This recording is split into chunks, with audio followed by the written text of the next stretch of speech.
अर्चना बहन जी, लगता है इनके घर की बेटी बड़ी ही बदतमीज है। हम तो जब से यहाँ रहने आए हैं तब से इनके घर से बस इसकी ऊंची आवाज ही सुनाई देती है। अब नए नए आए हो ना, आपको अभी तक आदत नहीं होगी। हमें तो अब ये नॉर्मल सी बात लगती है बहन जी। मेरी 2 बेटियां हैं, लेकिन उनकी आज तक किसी ने जोर से क्या, धीरे कान में कहती हुई आवाज भी किसी ने नहीं सुनी होगी। हाँ, लेकिन आजकल की लड़कियां ऐसी कहाँ है अब देख नहीं रहे आरोही को। यहाँ बात करती है तो 10 घरों में सुनाई देती है कि आरोही बात कर रही है। आपको सच बताऊं, मैं जब यहाँ नई नई रहने आई थी तो आरोही को देखकर मैं तो इसका रिश्ता अपने भाई के बेटे के साथ करने वाली थी, लेकिन अब तो मैं इसकी रोज इतनी बड़ी आवाज, कभी लड़ने की कभी चीखने की सुनती रहती हूँ। मैंने तो मना कर दिया भाई अपने भाई को। अरे बहुत सही किया बहन जी आपने। ऐसी बदतमीज बहुएं आकर किसको चाहिए जो बात बात पर चीखने चिल्लाने लगे। दोनों पड़ोसन जब बात कर रही थी तब उनकी बात आरोही की माँ सुन लेती है, लेकिन वो कुछ नहीं कह पाती। लेकिन उन्हें अब आरोही की फिक्र होने लगी थी कि इस तरह तो उसका रिश्ता किसी से भी नहीं जुड़ सकता, क्योंकि हमारे समाज में एक बार लड़की का नाम खराब हो गया तो फिर कोई उसे नहीं अपनाता है। क्या हुआ, सुबह से देख रहा हूँ बहुत परेशान लग रही हो। आज सुबह अर्चना भाभी और हमारी नई पड़ोसन आपस में बात कर रहे थे। कह रहे थे आरोही की आवाज उनके घर तक सुनाई देती है। मैंने कितनी बार आरोही को कहा है कि लड़कियों की तरह बात करे, धीरे से बात करे, लेकिन वो है कि सुनती नहीं, बहस करने लगती है बस।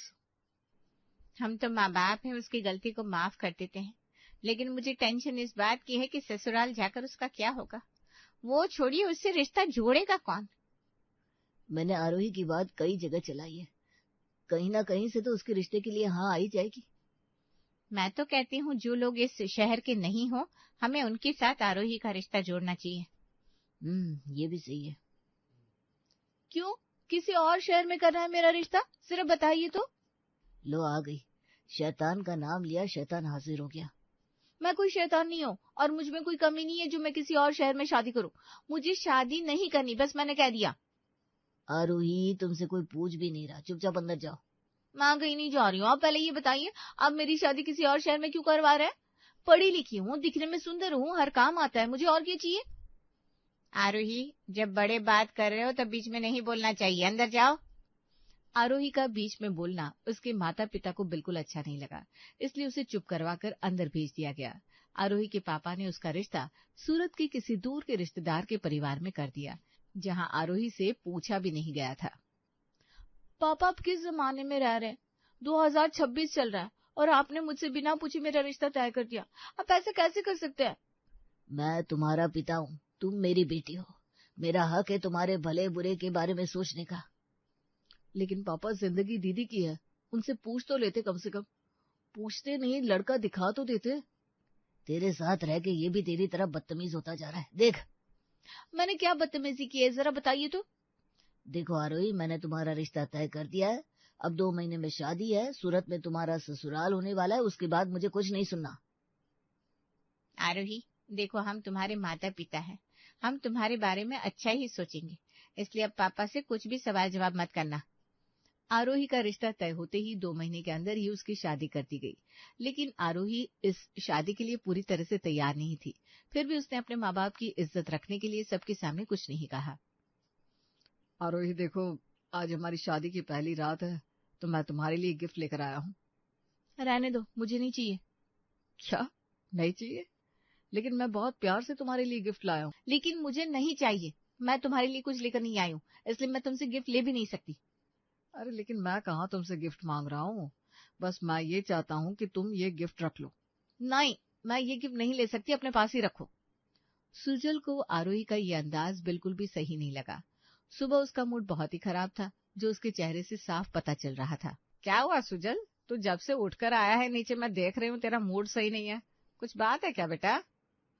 नहीं माँ, ऐसा कुछ भी नहीं है। मैं तेरी माँ हूँ, तेरे चेहरे पर गुस्सा हो, खुशी हो, उदासी हो, सब कुछ एक झलक में मुझे पता चल जाता है बेटा। बता क्या बात है। कुछ नहीं माँ। माँ देखो, भाभी भी आ गई। अरे बहू, तुम भी आ गई, आओ आओ। प्रणाम माँ जी। खुश रहो।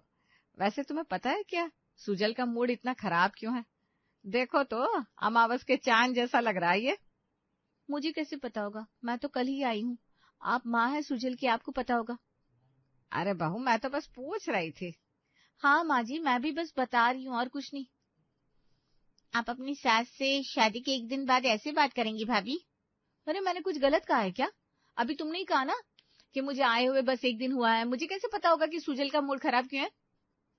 माँ, भाभी तो बड़ी बदतमीज है। शिवानी, ऐसे नहीं बोलते बेटा। कोई बात नहीं माँ जी, वो भी सच्ची कह रही है, मुझे बुरा नहीं लगा। आप मुझे बता दीजिए कि आज मेरी पहली रसोई में क्या बनाना है। बातें बनाने के अलावा आप कुछ बना भी लेती हैं? हाँ, जितना मुंह चलता है उतने हाथ भी काम करते हैं मेरे। आप बस बता दीजिए क्या बनाना है, मैं बना देती हूँ। आज तुम... एक मिनट मम्मी, मुझे भी देखना है ये क्या क्या बना लेती है। एक काम करिए भाभी, आप मेरे लिए पास्ता और नूडल्स बना दीजिए। भाई को दाल चावल पसंद है, मम्मी को पनीर की सब्जी और पापा को मीठा बहुत पसंद है। और आपकी पहली रसोई है ना, तो भगवान को भोग भी लगेगा, तो उनके लिए प्रसाद भी बना देना। इतना सब शिवानी आरोही कैसे बना पाएगी? अभी तो भाभी ने कहा कि हाथ भी बहुत तेज चलते हैं उनके। अरे हाँ ठीक है ना, मैं बना देती हूँ। कोई बात नहीं मम्मी भैया, देखना अब उनका मूड कैसे खराब होता है। पहले दिन हमसे बदतमीजी करी है ना, अब देखना कुछ भी ठीक से नहीं बना पाएगी। अरे लेकिन ये तूने कुछ ज्यादा ही दे दिया उसे। माँ ठीक ही कर रही हो। आरोही की बदतमीजी के बाद शिवानी उसे दिखाना चाहती थी कि ससुराल वालों के साथ कैसे पेश आना चाहिए, इसलिए उसने आरोही को इतना सब बनाने के लिए कह दिया। लेकिन शिवानी को नहीं पता था कि आरोही खाना इतना स्वाद बनाएगी कि सब लोग उंगलियां चाटते रह जाएंगे। मैंने आज से पहले इतनी स्वाद खीर कभी नहीं खाई, सच कह रहा हूँ। मैंने तो कितनी बार होटल की पनीर की सब्जी खाई है, लेकिन ये स्वाद कुछ अलग ही है। मजा आ गया भाई। मुझे लगा नहीं था कि आरोही इतना अच्छा खाना बनाती होगी। तेरे मुंह से अब क्यों कुछ नहीं निकल रहा है? पहले मुझे ये पास्ता खाने दो, फिर बात करते हैं। मैंने कहा था ना, जितना मेरा मुंह चलता है उतने हाथ भी चलते हैं। आरोही के खाने के बाद उसकी ससुराल वाले उसकी बदतमीजी को भूल गए थे, लेकिन आरोही की जुबान कहाँ बदलने वाली थी। वो तो बस कैंची की तरह कच कच कच कच कच कच चलती रहती थी। अरे कहाँ है मीनाक्षी, कहीं दिख नहीं रही है? अरे आप सब लोग? मैं तो अंदर थी, बस कुछ काम था वही कर रही थी। लो, बहू के आने के बाद भी खुद काम कर रही हो। क्यों, बहू कामचोर है क्या? अरे नहीं नहीं, वो तो बहुत लायक है, सारे घर का काम खुद कर लेती है और खाना तो इतना स्वाद बनाती है कि पूछो मत। अब देखो, नई बहू की तारीफ तो हर सास करती है, लेकिन अभी तो तेरी बहू कहीं नजर नहीं आ रही। मुझे लगता है सो रही होगी अभी तक। क्यों? अरे नहीं नहीं, ऐसा नहीं आंटी जी, सोऊंगी कैसे मैं? आपकी आवाज से मेरे कान में से खून जो आने लगा। क्या मेरी आवाज इतनी कड़वी है क्या? अब वो तो आपकी बहू से पूछना पड़ेगा ना, जो आपके साथ 24 घंटे रहती है। हम कैसे बता सकते हैं? मैंने नहीं कहा था, बड़ी ही तेज बहू लाई है मीनाक्षी। हाँ, अब आप जैसे लोगों से निपटने के लिए तेज बहू चाहिए ही, नहीं तो आप कहाँ सुधरने वाली है। आरोही, ऐसे बात नहीं करते बहू। अरे रहने दे मीनाक्षी, अब बदतमीजी सीखी है मायके में तो वही दिखाएगी ना। जो इंसान जो सीख कर आता है मायके से, वही तो ससुराल में करता है। मायके में तो मैंने बॉक्सिंग भी सीखी थी आंटी जी। उसकी अभी तक यहाँ जरूरत नहीं पड़ी है। आप कहे तो आपको दिखा दूं मेरे जलवे। सुषमा, अब हम चलते हैं, मुझे बहुत जरूरी काम याद आ गया है। चल चल चल। हाँ हाँ चल, मुझे भी ना सीने में बड़ी जलन सी हो रही है, डॉक्टर को दिखाने जाना है। डॉक्टर को क्या हुआ सुषमा बहन जी? अरे पता नहीं, कुछ दिनों से सीने में ना बड़ी जलन हो रही है, कुछ पचता ही नहीं, न जाने क्या हुआ है। फिर तो बड़ी दिक्कत हो रही होगी आपको। हाँ, इसीलिए तो आज डॉक्टर को दिखाने जा रही हूँ। न जाने कितने पैसे लेगा और कितनी सारी दवाइयाँ देगा। आप एक मिनट रुकिए, मैं अभी आती हूँ। अरे नहीं नहीं, हम नहीं रुक रहे हैं, हमें नहीं देखना तुम्हारा बॉक्सिंग का टैलेंट। मुझे तो मीनाक्षी पर तरस आ रहा है कि न जाने ये लड़की क्या ही करती होगी, कैसा कहर बरसाती होगी तुम पर। अरे नहीं नहीं, इतनी बुरी नहीं है, बस कभी कभी जबान से कुछ भी निकल जाता है उसके। देखो जरा कितनी अच्छी सास मिली है, अभी भी उसकी तरफदारी कर रही है, और एक तुम्हारी बहू है कि बदतमीजी करके तुम्हारा नाम खराब कर रही है। अरे चुप कर, देख वो आ रही है, पता नहीं क्या ला रही है हाथ में। अरे क्या हुआ भाई, हमें क्यों रुकने को कहा था? आपको सीने में जलन हो रही थी ना, ये पीकर देखिए, आपको ठीक लगेगा। नहीं नहीं, पता नहीं ये क्या है, मैं नहीं पी सकती। पता नहीं तुमने इसमें क्या डाल दिया हो। अरे जहर नहीं डाला है आंटी जी, मेरी दादी बनाती थी ये काढ़ा, इससे जलन, पेट दर्द, गैस सब कुछ दूर हो जाता है। जिस तरह से ये लड़की बात कर रही थी सुषमा, मुझे तो लगता है कुछ गड़बड़ किया होगा इसने इस काढ़े में। ऐसी बदतमीज लड़कियां किसी की सगी नहीं होती। ठीक है, आपकी मर्जी, नहीं पीना तो मैं इसे अंदर ले जाती हूँ। जाइए डॉक्टर के पास, आप उसी के लायक हैं। अरे देखो तो कैसे बात कर रही है। सुषमा बहन जी, आप एक बार मेरे कहने पर पी कर देखिए, शायद सच में इससे आपको राहत हो जाए। मीनाक्षी देख लो, अगर कुछ भी हुआ तो हम इस लड़की को छोड़ेंगे नहीं। अरे पहले पकड़ कर तो दिखाइए मुझे। अरे मजाक कर रही वो, आप पीजिए ना। आरोही का बनाया काढ़ा पीते ही सुषमा के सीने की जलन एकदम से कम हो गई। इतने दिनों से हो रही परेशानी जैसे गायब ही हो गई। उसे यकीन नहीं हो रहा था कि आरोही जैसी लड़की किसी का भला भी कर सकती है। मालती, मेरे सीने की जलन तो बिल्कुल गायब हो गई, सच में। क्या सच बोल रही है तू? हाँ सच में, ये काढ़ा इतना अच्छा था कि मैं खुद को एकदम हल्का महसूस कर रही हूँ। ये लीजिए, ये आपके लिए है। आपके घुटने में दर्द रहता है ना, ये लगा लीजिए, आपको ठीक लगेगा। ये तुमने मेरे लिए बनाया है? नहीं नहीं, आपकी कामवाली के लिए बनाया है, उसे दे दीजिएगा। ये लड़की है क्या? मालती, तुम भी ट्राई करके देखो, शायद तुम्हें भी सुषमा जी की तरह राहत मिल जाए। आरोही के काढ़े हुए तेल ने तो जैसे जादू ही कर दिया। लेकिन उस दिन मीनाक्षी को एक बात और समझ में आई कि आरोही की जुबान चाहे कैसी भी हो, लेकिन उसका दिल बड़ा ही साफ है।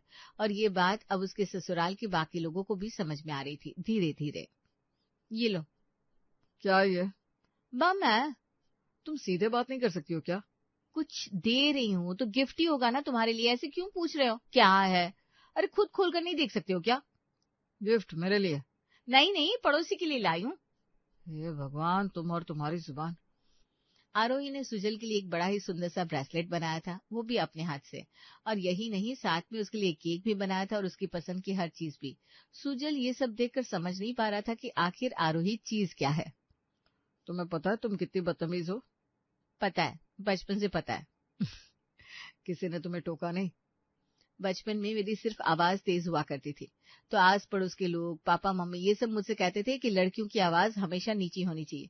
तो मुझे बहुत बुरा लगता था। मुझे लगता था कि हम लड़कियों को बोलने का हक ही नहीं है, इसलिए मैंने फिर हर बात पर उल्टा जवाब देना शुरू कर दिया था। लेकिन कब ये मेरी आदत बन गई और कब मैं सबकी नजर में बदतमीज बन गई, मुझे पता ही नहीं चला। लेकिन तुम्हें पता है, तुम बदतमीज हो लेकिन दिल की बहुत साफ हो। तुम जुबान से चाहे जो कुछ भी कहो, लेकिन तुम किसी के लिए बुरा नहीं कर सकती हो।